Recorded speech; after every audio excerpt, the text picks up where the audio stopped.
కొన్నాళ్ళుగా మనస్సును కలత పెడుతున్న ఒక విషయం ఉంది. ధర్మానికి దెబ్బ తగులుతున్నటువంటి విషయాలు.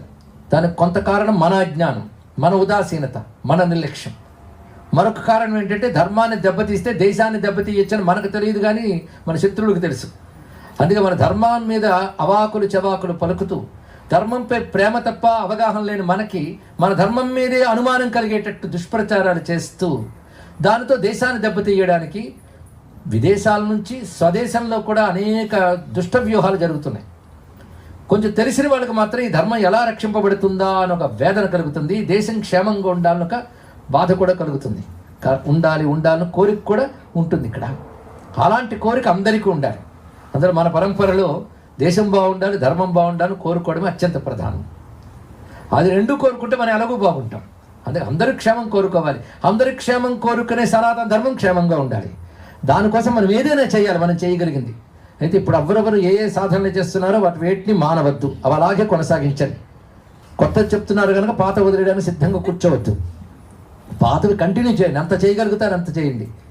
ఇప్పుడు గురువుల అనుగ్రహం వల్ల ఒక స్ఫురణ కలిగి ఆ స్ఫురణ చెప్పడం జరుగుతుంది. అందరికీ ఇది ఒకనొక, నేను అభ్యర్థన అనే మాట బాగుండదు కనుక, సందేశం అనే పెద్ద మాట వాడిన కనుక గురువుల ఆదేశం కింద అందరూ భావిద్దాం. అదేమిటంటే రోజులో కొంతసేపు ప్రతివారు ఒక పత్రం తీసుకుని శ్రీరామ అనే నామాన్ని వీలైనంత వ్రాయండి. ఇప్పుడు దాని తప్ప మరో పరిష్కారం లేదు. అది వ్యక్తికి, కుటుంబానికి, సమాజానికి క్షేమం. ఒక నామం రాస్తే ఏముందండి, ఆ స్వరాలు ఈ స్వరాలతో మంత్రాలు చెప్పాలి అంటే అది భ్రాంతి. ఎందుకంటే రామనామం ఒక్కటి చాలు మనం తరింపజేయడానికి.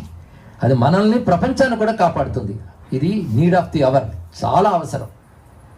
దేశం కోసం ధర్మం కోసం చేసే నాకేమనద్దు, మీరు రాస్తున్నారు కనుక మీకు కూడా మీరు రాస్తారు.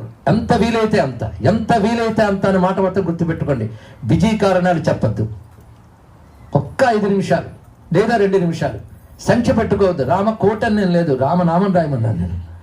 రామకోటి, నేను రామనామం రాస్తూ రామకోటి రాస్తున్నా అనద్దు, రామనామం రాయండి అంతే. ఇక్కడ నువ్వు 1,00,000 అవుతుందో 1,00,000 అవుతుందో టార్గెట్స్ పెట్టుకోకు. రోజు విడిచిపెట్టకుండా చెయ్యి. 2 రోజులు కలిపి 3వ రోజు రాస్తాను అనద్దు. 2 రోజులు కలిపి 3వ రోజు తిన్నప్పుడు చెప్పుంటామంట. ప్రతిరోజు రాయండి, అది ఒక్కటే. ఇదేం కష్టం కాదు కదండి. సంధ్యావందనాలు ఎంత చెప్పినా చేయని వాళ్ళు ఉంటారు, పర్వాలేదు, ఇది రాయండి. ఇది మాత్రం మానద్దు. అయితే చెప్పారు కదా అని మునుపు చెప్పినట్లు నాకు ఇచ్చిన మంత్రాలు స్తోత్రాలు మానేస్తాను మాత్రం అనుకోవద్దు. అవి చేస్తూ, ఇది మన కోసం, దేశం కోసం మీరు చేసి చూడండి. రామనామ అనుకున్న మహిమ అంతా ఇంత కాదు. దానివల్ల ప్రభావం ఎంత అవుతుందంటే నేను మరో ఉపన్యాసం చెప్పాల్సి వస్తుంది. కనుక ప్రతి వారు కూడాను ఇవాళ ఒక దీక్ష తీసుకుందాం. గురు పూర్ణిమ సందర్భంగా నేను వీలైనంత రాస్తాను. రోజుకి నీ ఇష్టం.